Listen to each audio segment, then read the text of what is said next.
Hola, ¿qué tal? ¿Cómo estás? Espero que muy bien, ya sabes, como siempre, cuidándote, que recibas todas las bendiciones que nuestro Dios tiene para ti y para los tuyos, y aprendiendo juntos de la palabra del Señor y de todo lo que nos está mostrando en estos maravillosos libros, que nos llevan por las historias de vida del rey David y de los personajes que intervienen, y cómo aprendemos del carácter de ellos y cómo debemos nosotros de tomar todos estos valiosos principios para la vida que nos ayudarán, obviamente, en los momentos en que tengamos que tomar decisiones, en que nuestro carácter sea a prueba, en que consideremos cuáles pudieran ser las consecuencias de los actos que estoy realizando, de los pensamientos que tengo, ¿no?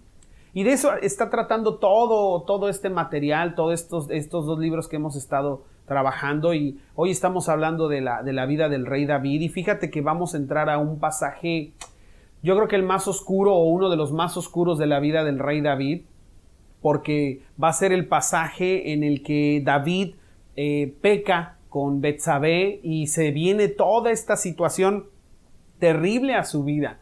Y cuando yo estaba meditando en esto, estudiando esto, fíjate que me puse a pensar cómo se fueron acumulando y acumulando estas situaciones y se le vinieron a David como una avalancha que ya no pudo, ya no fue capaz de detener. Y me puse a pensar cómo es que sucede una avalancha, y encontré que una avalancha necesita por lo menos 3 ingredientes para que suceda. Uno de ellos es que haya nieve fresca de una tormenta reciente, que todavía no se compacte, que esté como que así esponjosita. Y luego la otra es que exista una pendiente, una inclinada de por lo menos 30 grados, de 30 a 45 grados.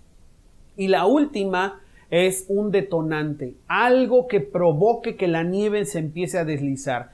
Y puede ser el paso de un animal muy pesado, puede ser alguna roca o algún árbol que se caiga por el peso de la nieve, o a veces la acción del ser humano.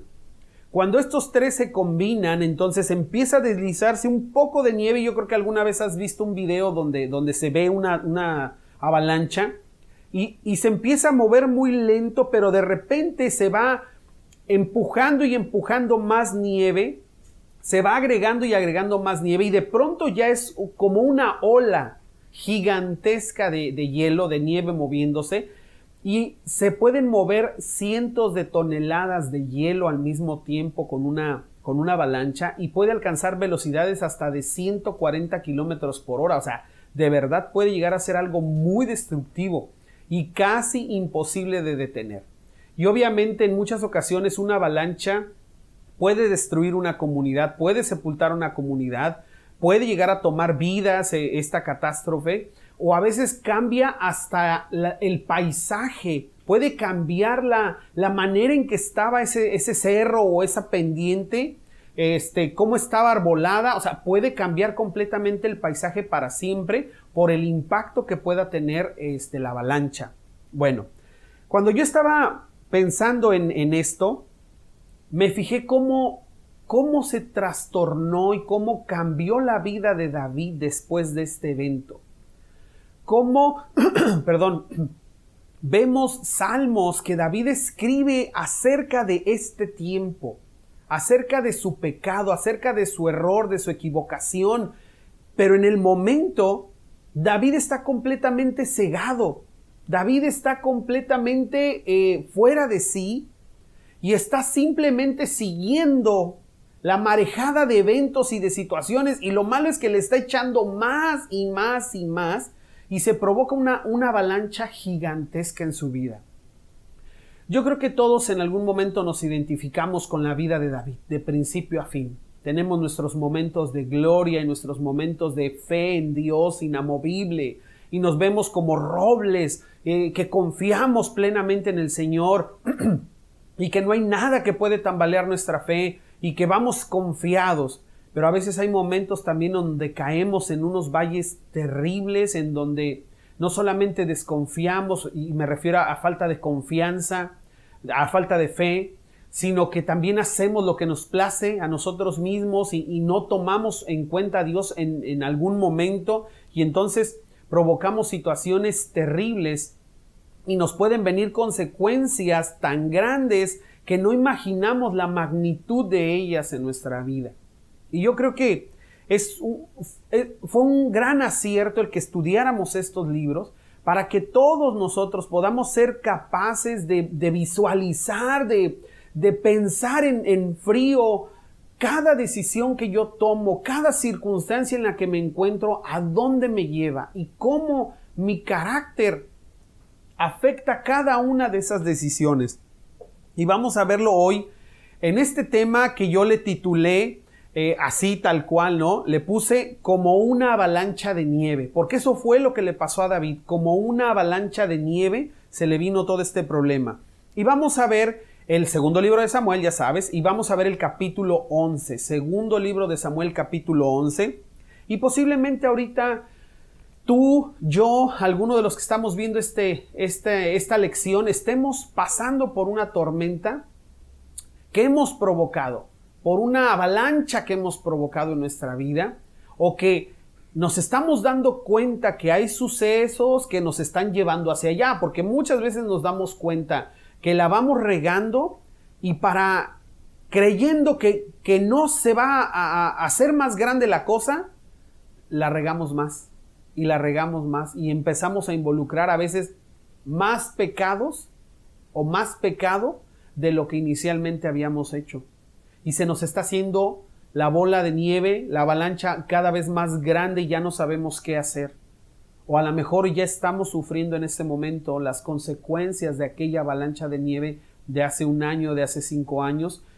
Y de eso vamos a hablar hoy. Así que podamos ser sabios y entendidos con lo que Dios tiene para nosotros en esta oportunidad. Pero primero, igual que siempre, vamos a orar para que le pidamos al Señor que nos guíe y que nos muestre lo que tiene para nosotros. Bendito Dios, te damos muchas gracias por la oportunidad de estar aquí reunidos una vez más para aprender de tu palabra, para meditar en ella, buscando, Señor, que tengamos un carácter fortalecido, un carácter firme, un carácter fiel de convicciones, Señor, para que sepamos cómo vivir la vida que tú has puesto delante de nosotros, para que sepamos cómo debemos de guiar no solamente nuestra vida, sino la de nuestra familia y de quienes están a nuestro alrededor o que son nuestra responsabilidad, Señor. Ayúdanos, por favor, de verdad. Danos mentes abiertas y corazones receptivos a tu palabra, Señor, y que no regrese vacía, porque así lo has prometido tú, Señor. Te lo pedimos y te lo agradecemos en nombre de Cristo Jesús. Amén. Bueno, muy bien, como te decía, estamos pasando transitando por un pasaje muy oscuro en la vida de David, donde David la ha regado de manera terrible, donde ha hecho lo que a lo mejor nunca creyó y que muchas veces nosotros podemos llegar a hacer cosas que jamás pensamos que pudiéramos haber hecho. Yo alguna vez lo he pensado hacia mí mismo. Si me hubieran dicho hace 5 años, hace 10 años, que yo iba a estar en esta situación, que yo iba a ser capaz de, no sé, diría, está loco, o sea, ¿cómo? Y yo creo que a lo mejor tú en algún momento has pasado o estás viviendo algo y dices, nunca pensé que hubiera hecho esto yo, o sea, nunca pensé que me hubiera tocado vivir esto, pasar aquello, y ahora nos damos cuenta que lo estamos pasando, ¿no? Y fíjate que cuando pensaba en estos ingredientes que forman o desatan más bien una avalancha, pensaba en qué situaciones, en qué circunstancias pasaron en el capítulo 11 para que David tuviera esta situación en su vida. Y obviamente estos ingredientes se juntaron con su falta de carácter. Porque puede ser que pasemos por estas situaciones que vamos a mencionar. Son tres puntos que vamos a ver, 3 cosas que vamos a ver, o 3 ingredientes que llevan a esta avalancha en la vida. Pero que la falta de carácter o tener un carácter débil hace que esto suceda. Entonces, si David hubiera tenido un carácter firme, pero hubiera pasado por alguno de ellos, no hubiera habido problema, pero no lo tuvo. Y con nosotros es igual. Muchas veces la falta de carácter, la debilidad de carácter es lo que nos hace caer, es lo que hace que estos ingredientes surtan su efecto o traigan su efecto a nuestra vida y se empiece a deslizar todo y después se vuelva un desastre. ¿Cuáles son los 3 elementos o 3 principios que encontramos aquí? Primero, estar en el lugar incorrecto. Estar en el lugar incorrecto. El segundo principio o el segundo ingrediente que encontramos es pensar de manera incorrecta. Pensar de manera incorrecta. Y por último, actuar de manera incorrecta. Actuar de manera incorrecta. Esos son los 3 ingredientes que, unidos a la falta de carácter, hicieron todo este desastre. Pero mira, vamos a leer el capítulo 11 para que podamos entrar en materia, y después de eso ya lo vamos a dividir y lo vamos a desmenuzar para nuestra enseñanza. Así que acompáñame por favor a 2 de Samuel, capítulo 11. En la primavera, cuando los reyes suelen salir a la guerra, David envió a Joab y al ejército israelita para pelear contra los amonitas. Destruyeron al ejército amonita y sitiaron la ciudad de Rabá. Sin embargo, David se quedó en Jerusalén. Una tarde después del descanso de mediodía, David se levantó de la cama y subió a caminar por la azotea del palacio. Mientras miraba hacia la ciudad, vio a una mujer de belleza singular que estaba bañándose. Luego, envió a alguien para que averiguara quién era esa mujer, y le dijeron: es Betsabé, hija de Eliam, esposa de Urías elitita. Así que David envió mensajeros para que la trajeran, y cuando llegó al palacio se acostó con ella. Luego ella regresó a su casa. Betsabé recién había terminado los ritos de purificación posteriores a su periodo menstrual. Tiempo después, cuando Betsabé descubrió que estaba embarazada, le envió el siguiente mensaje a David: estoy embarazada. Entonces David envió un mensaje a Joab: mándame a Urías elitita. Así que Joab se lo envió. Cuando Urías llegó, David le preguntó cómo estaban Joab y el ejército, y cómo marchaba la guerra. Después le dijo a Urías: ve a tu casa a descansar. David incluso le envió un regalo a Urías apenas éste dejó el palacio. Pero Urías no fue a su casa, sino que durmió esa noche en la entrada del palacio con la guardia real.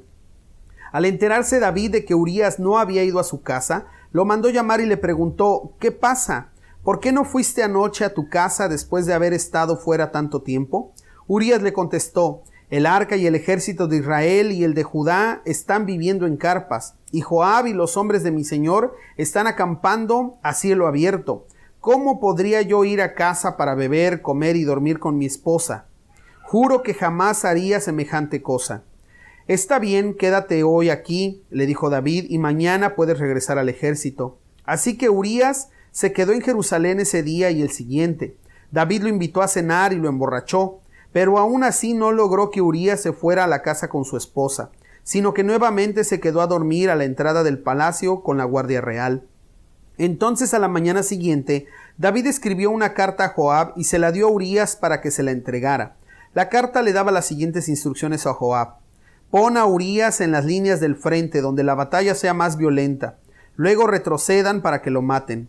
Así que Joab asignó a Urías a un lugar cerca de la muralla de la ciudad, donde sabía que peleaban los hombres más fuertes del enemigo. Y cuando los soldados enemigos salieron de la ciudad para pelear, Urías elitita murió junto con varios soldados israelitas.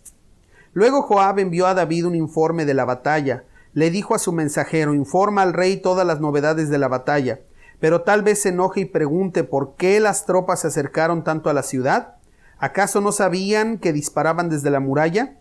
¿No fue Abimelech, hijo de Gedeón, muerto en Tebes por una mujer que le tiró una piedra de molino desde la muralla?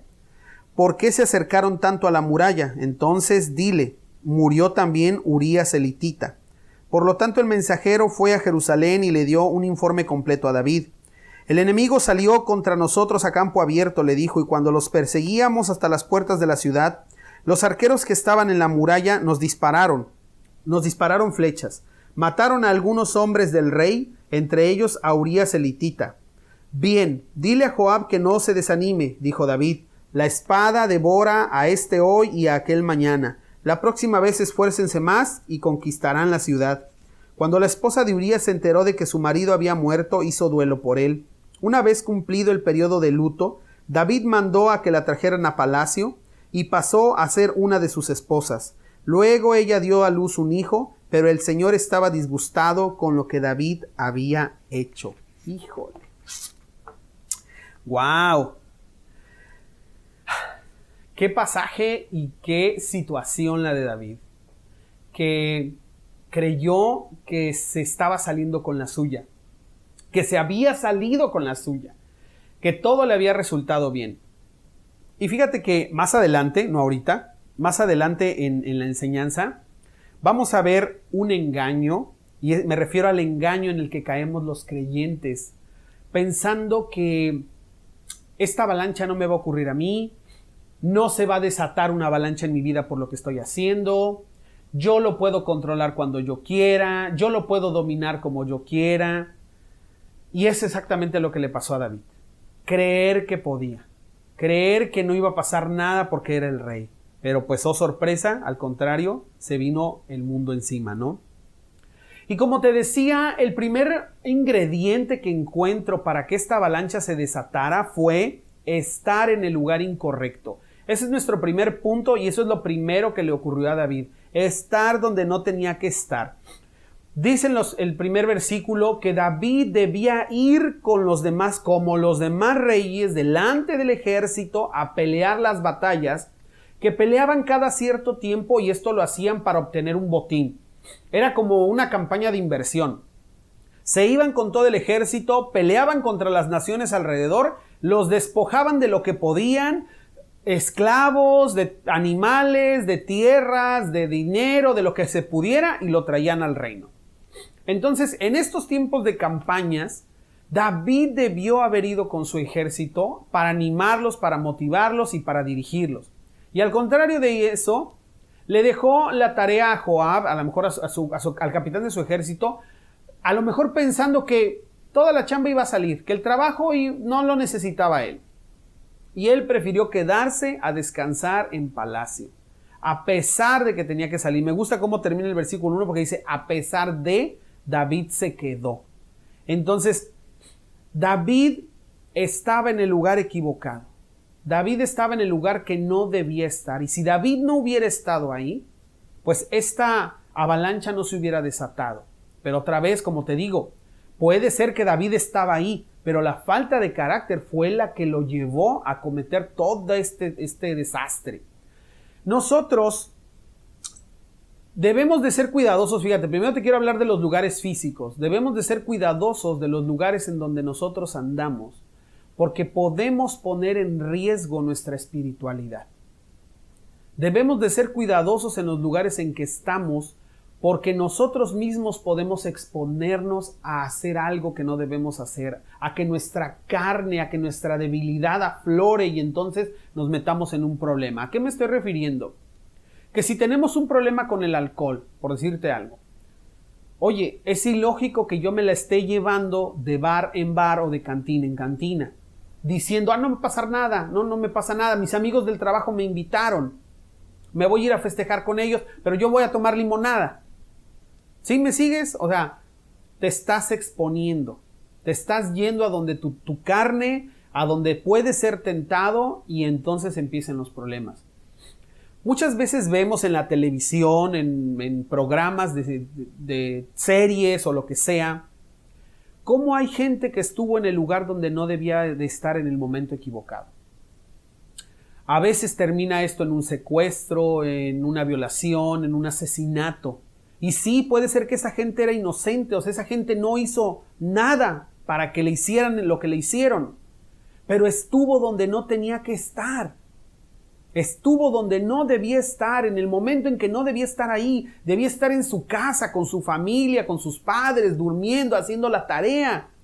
Porque luego te das cuenta que todas estas cosas ocurren cuando andaba en la calle a la 1 de la mañana, en un bar, no sé, y se hizo la balacera y le tocó una bala perdida. Y no estoy queriendo decir que ellos son culpables de esa situación. Simplemente estaban en el lugar que no debían de estar. Muchas veces nosotros como creyentes podemos estar en el lugar que no debíamos estar y entonces nos podemos poner en riesgo para que algo suceda en nuestra vida espiritualmente, para que cedamos ante una tentación, para que otra cosa venga.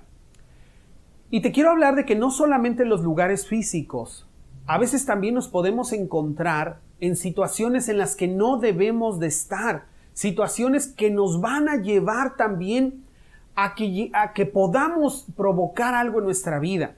Y me refiero a una relación, me refiero a un trabajo, a veces hasta un trabajo, cuando es un lugar deshonesto, es un lugar en que nos piden que hagamos algo ilegal y por pensar, es que ni modo que me quede sin trabajo, ni modo, voy a tener que hacer esta trampa o no sé, evadir impuestos.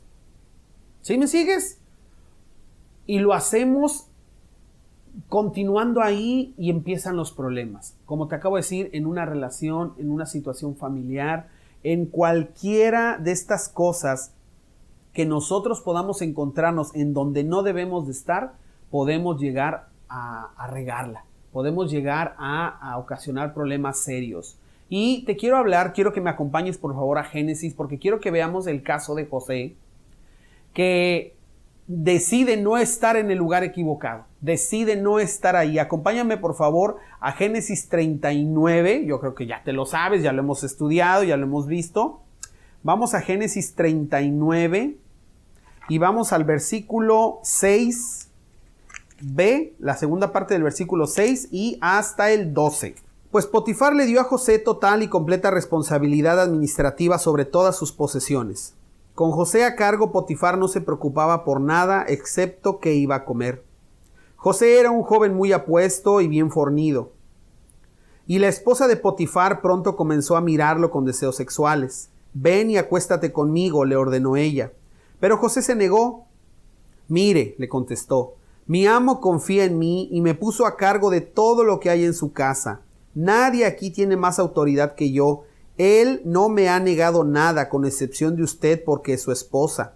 ¿Cómo podría yo cometer semejante maldad? Sería un gran pecado contra Dios.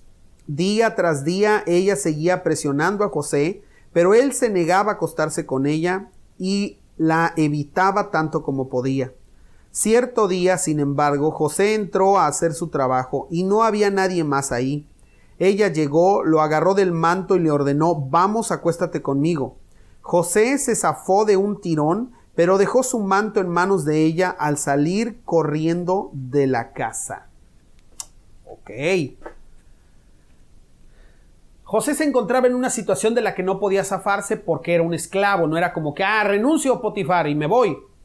No podía hacerlo. Él era un esclavo y tenía que hacer lo que el amo le mandara. Y José ya era el mayordomo de toda la casa, así que tenía mucha responsabilidad y ya tenía un puesto bastante importante. No se podía zafar de eso, pero José tenía un carácter firme y fuerte en Dios, con convicciones firmes y fuertes en Dios. No importándole la situación en la que se encontraba, se mantenía y se mantuvo. Y cuando fue necesario huir, lo hizo. Desde el inicio dice que José la evitaba tanto como podía, o sea, no hablaba con ella, no se le acercaba, menos si medio estaban a solas o solamente había un criado, o sea, se alejaba de la situación. Cuando ya no hubo de otra que esta mujer se le echó encima, dice que prefirió salir corriendo y dejar su manto ahí. Ya sabemos después todo lo que pasa, lo acusa de que la quiso violar y que quiso abusar de ella y lo meten a la cárcel y bla, bla, bla, bla, bla. Pero a lo que te quiero llevar es que a pesar de estar en un lugar de conflicto, el carácter de José lo hizo ser capaz de no cometer un acto indebido. Caso contrario con David. David estaba en palacio, estaba bien, estaba en su reino, pero su falta de carácter. La falta de carácter de David lo hizo pecar. Cuando ve a esta mujer, dice que de una belleza singular, la ve bañarse y entonces empieza el problema. Entonces nosotros, igual que José, no debemos jugarle al valiente. No debemos creer que nosotros no vamos a caer, que nosotros no nos va a pasar nada, que somos capaces de dominarlo, que todos lo hacen, que yo puedo. Ese es el engaño más grande. Entonces, aquí la intención con este primer ingrediente es que no vayamos a meter la pata por creer que podemos estar ahí, que podemos controlar, que no nos va a suceder nada, porque lo que pasó con David fue que él se puso en un lugar de riesgo. Se puso en un lugar de riesgo y eso es lo que nosotros también tenemos que evitar. Vamos a continuar con nuestro pasaje, así que regrésate por favor a 2 de Samuel, capítulo 11, ya sabes. Y ahora vamos a ver el segundo ingrediente que encontramos, que ya van los versículos 2. Pensar de manera incorrecta. No tener el filtro correcto en la mente sobre los pensamientos que nos llegan. Esa es otra situación de mucho peligro. Esa es otra situación que nos pone en mucho riesgo. Que nosotros no seamos capaces de filtrar los pensamientos que quieren llegar a nosotros y los dejemos que se aniden. ¿Qué fue lo que pasó con David? Mira, ahí en el versículo 2 y 3 dice: una tarde después del descanso de mediodía, David se levantó de la cama y subió a caminar por la azotea del palacio. Mientras miraba hacia la ciudad, vio a una mujer de belleza singular que estaba bañándose. Luego envió a alguien para que averiguaran quién era la mujer y le dijeron: es Betsabé, hija de Eliam, esposa de Urías elitita. Bueno, cuando David permite que este pensamiento sexual de codiciar a esta mujer entre a su cabeza y se anide, David ya empieza a maquinar el estar con ella, el acostarse con ella. Le dijeron está casada y no le interesó. Entonces se resolvió en su mente, se fijó en su mente esa situación de que me voy a acostar con ella, voy a tener relaciones sexuales con ella, y entonces ya no le interesó saber de quién era la esposa, si estaba casada, no estaba casada, ya no le interesó. Entonces el problema aquí es la manera en que pensó David, en que lo resolvió en su mente, porque después vamos a ver que más adelante, cuando se le viene la bola de nieve porque le dice Betsabé, estoy embarazada, David empieza ahora a maquinar más cosas, empieza a, tengo que encubrir esto.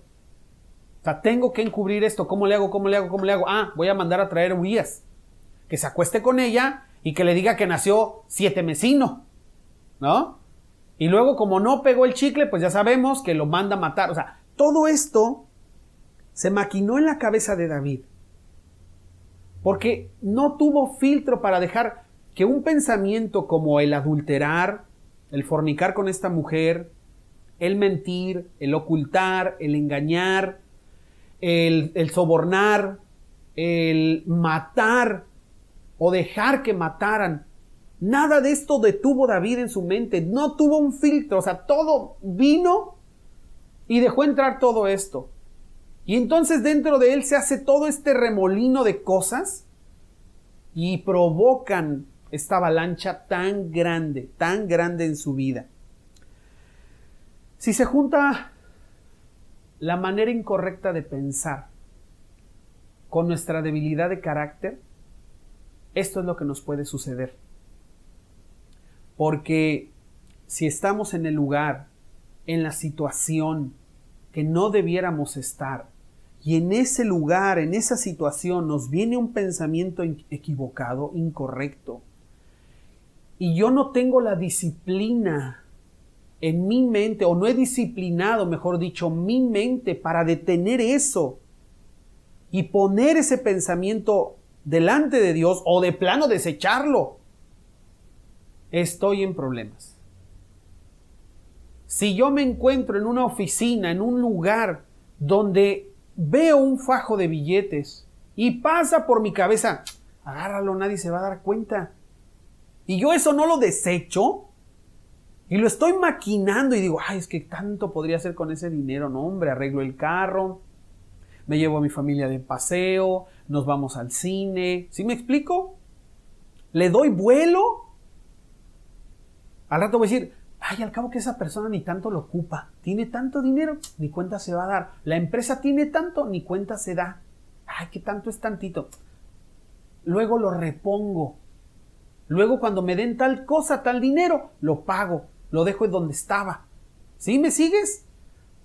Y entonces viene el problema, tomo lo que no es mío, que ya ese será el tercer punto, pero ahorita me quiero enfocar en que todo empieza acá arriba, en que todo empieza con nuestros pensamientos, con lo que nosotros permitimos que llegue, y tiene que ver con la manera en que nosotros vivimos día con día, tiene que ver con las cosas que nosotros vemos en televisión, con la música que escuchamos, con las pláticas que tenemos, con qué alimentamos nuestra vida.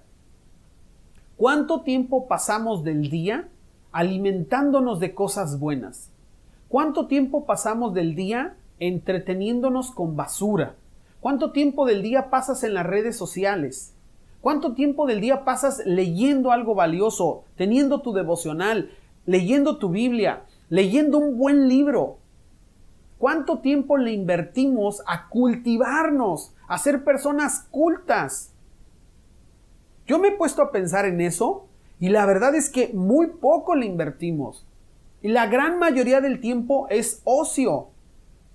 Gran mayoría del tiempo. Entonces, sí tenemos que tener presente, tener en nuestra mente qué queremos para nuestra vida. ¿Qué estamos esperando que suceda? Porque si nosotros no tenemos esa perspectiva de qué queremos que suceda en nuestra vida, muy fácilmente nos podemos encontrar en la misma situación que David. Nos podemos encontrar en una catástrofe económica, familiar, personal, espiritual, laboral, de salud, en un instante. Si yo no tengo bien fijo en mi mente qué quiero. La gente que es exitosa, el creyente que es exitoso, que tiene una vida espiritual plena delante de Dios, ¿tú crees que la tiene por chiripa? Claro que no. Está dispuesto a pagar el precio de ese éxito espiritual. Está dispuesto a pagar el éxito en su familia. Está dispuesto a pagar lo que va a costar el éxito en su salud, el éxito en su trabajo, el éxito en su propio ser. Está dispuesto a pagarlo. Pero muchos de nosotros no. Y aquí empieza la situación. ¿Tú crees que no a todos nos gustaría ir a divertirnos, estar con los amigos, pasar el tiempo no haciendo nada, a lo mejor yendo a lugares caros, a restaurantes, no sé? Pero es el lugar en donde no debemos de estar. Me disciplino y pago el precio de mejor estar donde debo estar. ¿Sí me sigues? Es tan fácil darle rienda suelta a mis pensamientos. Cualquiera lo puede hacer. Y ¡ay, qué rico, qué a gusto! Lo que tú quieras. Pero para poder tener una vida como la que quiero tener, debo disciplinar mi mente y decir, a ver, esto no me hace bien, esto no me ayuda, esto para nada es bueno. Me voy de aquí, dejo de pensar en eso, distraigo mi mente, me pongo a orar, Señor, ayúdame, apago la tele, le cambio el canal. ¿Sí me sigues? Hacer lo que tenga que hacer. Y ese es el problema. No siempre estamos dispuestos a pagar el precio que eso nos va a involucrar. Y en el caso de la manera de pensar, no estamos a lo mejor dispuestos a pagar lo que, no quiero decir pagar, no estamos dispuestos a disciplinar nuestra mente, a filtrar nuestra mente. Y quiero que me acompañes por favor a Filipenses 4:8 porque ahí nos da el estándar. Nos da el estándar del pensamiento. Filipenses 4:8. Acompáñame por favor. Y ahora, amados hermanos, una cosa más para terminar. Concéntrense en todo lo que es verdadero, todo lo honorable, todo lo justo, todo lo puro, todo lo bello y todo lo admirable. Piensen en cosas excelentes y dignas de alabanza. No dejen de poner en práctica todo lo que aprendieron y recibieron de mí, todo lo que oyeron de mis labios y vieron que hice. Entonces el Dios de paz estará con ustedes. Fíjate nada más. ¿Qué características le da a los pensamientos que nosotros debemos de tener? La pregunta es, ¿lo que tú permites que entre a tu mente cumple con este estándar? ¿O dejas que entre puro, impuro, lascivo, no lascivo, bueno, malo? De todo dejas que entre. Es más, no tienes ni filtro para empezar, fíjate. No tienes ni filtro. Lo que suceda, ¡pum!, llega, pero así, mira, como un golpe a tu cabeza y se mete en tu cerebro y se mete en tu mente. Y ya te quedas pensando en eso que no debías de estar pensando. ¿Sí? Pero si nosotros disciplinamos nuestra mente a tener ese filtro, Fíjate bien las características que habla aquí Pablo. Concéntrense en todo lo que es verdadero, todo lo honorable, todo lo justo, todo lo puro, todo lo bello y todo lo admirable. Piensen en cosas excelentes y dignas de alabanza. Híjole, si nosotros fuéramos capaces de tener como filtro todas estas cosas cuando un pensamiento llega, nuestra vida sería distinta. Nuestra vida sería diferente. David no lo hizo. David no lo hizo y dejó que estos pensamientos de engaño, de mentira, de adulterio, de muerte, se metieran a su mente y se anidaran ahí y maquinara toda la maldad que maquinó. Y muchos de nosotros hemos metido las 4 patas en eso. Porque hemos dejado que ese pensamiento nos dé vuelta y nos dé vuelta y nos dé vuelta y se anide y ahí esté y ahí esté y ahí esté. Y entonces viene lo que dice Santiago 1. No lo busques, si quieres búscalo conmigo. Santiago 1, estamos ahí unos cuantos libros adelante. La tentación viene de nuestros propios deseos, los cuales nos seducen y nos arrastran. Entonces, fíjate nada más. Vienen de nuestros propios deseos y nos seducen y nos arrastran. De nuestros pensamientos vienen. De lo que nosotros estamos dejando que entre. Y entonces eso nos arrastra. Por lógica nos va a llevar a la acción. Nos va a llevar a la acción. Ese es el verdadero peligro. Así que ahorita en las aplicaciones lo veremos, pero las preguntas como te las hice hace rato. ¿Qué filtros tenemos nosotros con respecto a lo que pensamos, a lo que dejamos que llegue a nuestra mente? ¿Qué filtros tienes con lo que llega a la mente de tus hijos? ¿Con lo que llega a la mente de tu pareja? ¿Qué filtros tienes? ¿O dejas que experimenten todo? ¿Dejas que lo que pase en sus vidas, lo que venga a la mía? Ese es el problema. Ese es el problema, porque a veces se nos viene una avalancha en la vida, o te voy a ser honesto, a veces ni hemos despegado, porque nos pasan todas estas cosas, dejamos que todas estas cosas lleguen. Vamos a continuar ya con el tercer punto. Actuar de manera incorrecta. El primer ingrediente que vimos hoy que desata estas avalanchas en la vida es estar en el lugar incorrecto. El segundo ingrediente es pensar de manera incorrecta.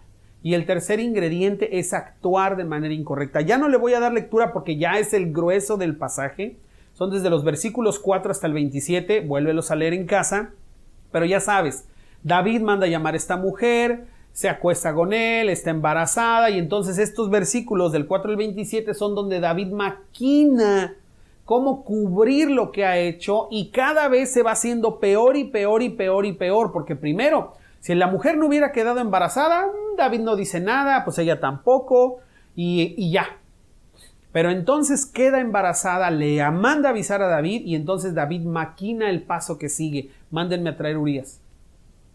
Y esto tardó tiempo, O sea, esto no es de momento, o sea, ¿qué tanto tiempo tardó esta mujer en darse cuenta que estaba embarazada? Pues a lo mejor 1 mes o 2 meses.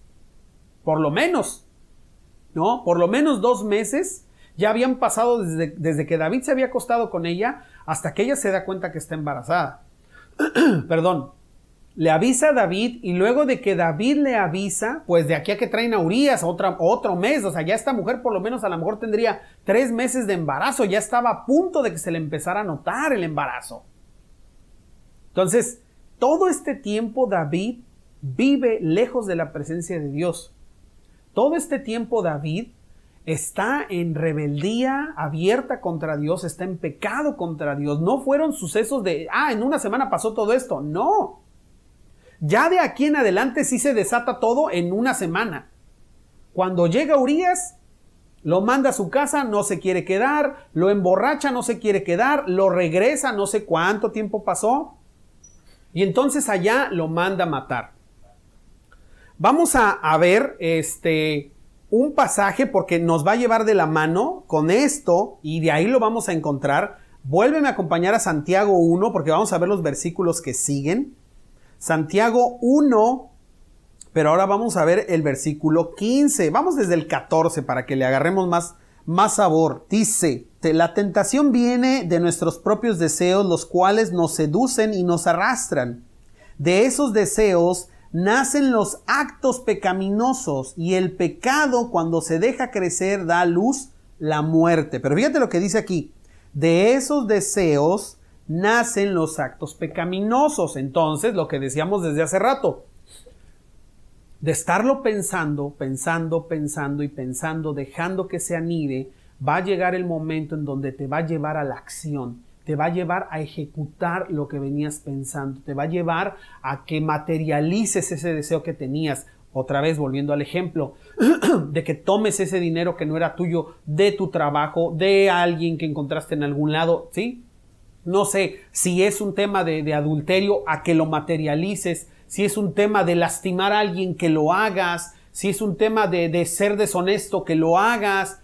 Si es el tema de echar una mentira para irte a otro lado, para hacer alguna cosa que no es correcta, lo hagas. Entonces, permitir que esos pensamientos estén dándonos vuelta, en algún momento nos van a llevar a la acción. Y fue exactamente lo que pasó con David. David permitió que cada uno de esos pensamientos durante todos estos meses lo llevaran a actuar. Para esto pasó más de 9 meses, porque ya sabes, al final del capítulo nos dice que nació el bebé y pero Dios no estaba contento con lo que había hecho David. Entonces, durante todos estos 9 meses, durante todo esto, durante el tiempo que muere Urías y su esposa tiene el tiempo de luto por su marido, David ya estuvo maquinando, ya estaba viendo cómo llevársela y al final ya, cumplí mi luto, órale, véngase para la casa y ahora ya es mi esposa. Entonces, todo esto llevó a David a la ruina, a la catástrofe espiritual. Y a veces así nos va a pasar. Se ve cómo se van uniendo estas cosas y se va haciendo más grande, hasta que David termina permitiendo que maten a Urías. Y algo que me sorprendió, de que ya vemos el grado tan bajo al que llegó David, es cuando le mandan al mensajero a decirle, y dice el capitán, seguramente se va a enojar. Se va a enojar porque nos acercamos, no debimos haberlo hecho, eso es de principiantes, pero tú dile que además murió Urías, porque era lo que él quería. Y cuando le dicen a David el reporte completo, David ni se enoja, David ni se molesta. Les dice, no te preocupes, dile a Joab que no pasa nada, hombre, hoy se mueren unos, mañana se mueren otros, que le echen más ganas mañana, ándale, cuídese mucho, ándale, llévese unos burritos para el camino. O sea, ahí te das cuenta ya del grado de insensibilidad, del grado de desfachatez de David. Ya a ese punto llegó. Cuando nosotros ya permitimos que se nos venga esta avalancha en la vida, podemos llegar o hemos visto llegar gente a ese punto ya de la desfachatez, del descaro, ¿cómo se llama? De la apatía. Ya soy apático, ya no me interesa. Ya, total, ya pasó y ya, no me importa que me vean en la calle, no me importa que sepan, no me interesa. Podemos llegar, hemos llegado o hemos visto llegar a alguien a ese punto cuando ya el carácter no funcionó para nada, cuando no hubo ningún filtro de nada, cuando ya se está en el lugar o en la situación, en la relación incorrecta y ya se deja ir uno como en tobogán. Órale, ya, lo que venga, lo que sea, lo que suceda, ya. Una mente cauterizada, dice Romanos. Y yo no me quiero pensar que eso nomás le pasa a los no creyentes, sino a los creyentes también, que llega el momento en que la mente se cauteriza. Ya no nos interesa nada. Me alejo de la iglesia, me alejo de Dios, dejo su palabra, dejo mi vida espiritual y me voy a vivir como alguien del mundo o peor que del mundo, peor que un no creyente. Y hago cosas que ni se nombrarían. ¿Te acuerdas que dice San Pablo? Ustedes hacen cosas que ni entre los gentiles se nombran. Y a veces hemos oído o vivido o hecho cosas, cristianos, que ni entre los no creyentes se nombran, que ellos no serían capaces de hacerlo. Y nosotros sí. O quienes lo han hecho, sí. Y es por esto exactamente, por la falta de carácter. Porque cada uno de estos elementos se unió a la falta de carácter y fue la fórmula perfecta para el desastre. Y como te decía hace rato, el engaño al que podemos llegar es creer que yo lo puedo controlar. No pasa nada si estoy aquí. No pasa nada si tengo este pensamiento porque no lo estoy haciendo, nomás lo estoy pensando. O si ya lo estoy haciendo, yo lo detengo cuando yo quiera. Cuando yo quiera dejo esta relación ilícita. Cuando yo quiera devuelvo ese dinero. Cuando yo quiera dejo de tener este vicio. Cuando yo quiera echo a andar mi vida espiritual. Cuando yo quiera me vuelvo a acercar. Y ese es el engaño en el que caemos pensando que lo tengo en mi mano, que lo tengo controlado. ¿Tú crees que seremos capaces de detener una avalancha de nieve? Claro que no, es imposible. Esta es exactamente igual. No caigas en el engaño de creer que tú lo vas a poder cambiar en el momento en que tú quieras, que tú lo vas a poder dejar, que no te va a pasar nada. Puede ser que en algunas de estas situaciones, como te dije, estén fuera de nosotros, pero nuestro carácter tiene que ser ese escudo que detenga estas cosas para que no vengan y afecten a nuestra vida. Y no quiero que pienses que estoy hablando de manera humanista, de que en ti está la solución y en ti está la respuesta. No, olvídalo. Nosotros no podemos nosotros. Pero nuestro carácter lo fortalecemos a través de Dios, a través de la fortaleza que Dios nos da, a través de una vida espiritual firme y fuerte en Él, llena de oración, llena de su palabra, estando en armonía con Él, estando en comunión con Él. O sea, nada que ver con que nosotros tengamos la fuerza. A eso quiero llevarte, porque no quiero que pienses que toda esta plática la he llevado por ese punto. No, ni al caso. Nunca lo voy a hacer. Pero que nosotros tenemos la responsabilidad de fomentar una vida espiritual, sí. Que en nosotros está la responsabilidad de buscar de Dios, sí. Leer su palabra, sí. Tener nuestros devocionales, sí. Tiempos de oración, sí. Está en nosotros. Por eso dice Pablo, concéntrense en lo que es bueno, en lo que es justo, en lo que es honorable, que viene de Dios. O sea, concéntrense en eso. O sea, ustedes tienen una responsabilidad. Tú y yo la tenemos. No permitir que estas avalanchas se provoquen por que nosotros seamos el detonante, porque nuestra falta de carácter sea el detonante. ¿Habrá cosas que van a llegar a nuestra vida? Sí, no somos responsables de que esas cosas pasen enfrente de nosotros. Somos responsables de que aniden y la llevemos nosotros a la acción. Ahí sí empiezan los problemas. Entonces, ya para terminar, que nosotros hagamos una revisión de estos ingredientes de los que te he hablado y de si estamos cayendo en este engaño. Que hagamos una evaluación de nuestro carácter. Oye, cuando llega esto, ¿de verdad soy capaz de detenerlo? No, no puedo. Siempre que me llegue esta tentación la riego, porque no tengo esa fortaleza de carácter. ¿Qué tengo que hacer? ¿Sí me sigues? Que nosotros le pidamos a Dios que nos muestre en qué estamos fallando. Que nosotros solitos nos pongamos esos límites. Y que le pidamos a Dios y a su Espíritu que de verdad nos llenen de fortaleza para que seamos capaces de salirnos de la situación en la que estemos. Y si ya estamos en las consecuencias, que seamos capaces de enfrentarlas, de confrontarlas. Porque van a llegar.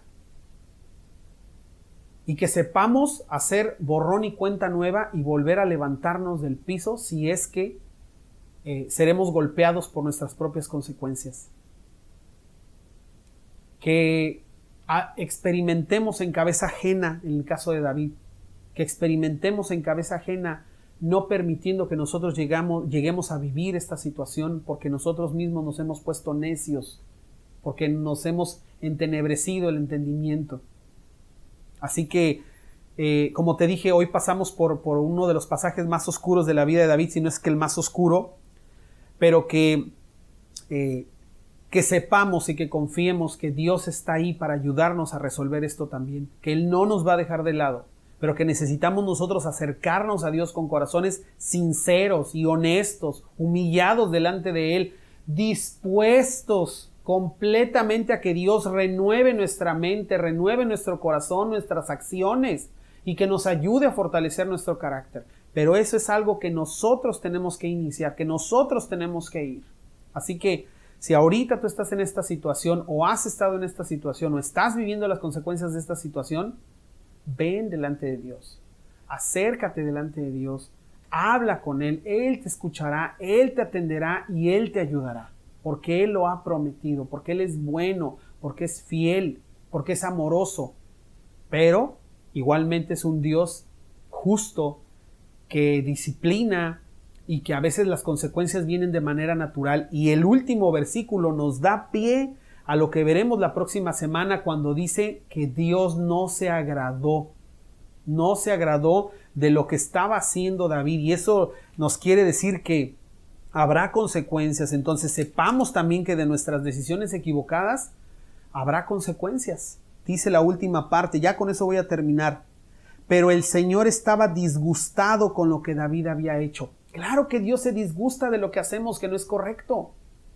Como cualquier padre se disgusta de lo que nuestros hijos hacen que no está bien y que tenemos que disciplinarles, eso es natural. Y eso le va a dar pie a nuestro estudio de la próxima semana, en donde veremos cuáles son las consecuencias que le vienen a David por todo este año, mínimo estos 9 meses, en los que él se desvió completamente del camino por seguir sus propios deseos y sus propios senderos. ¿Ok?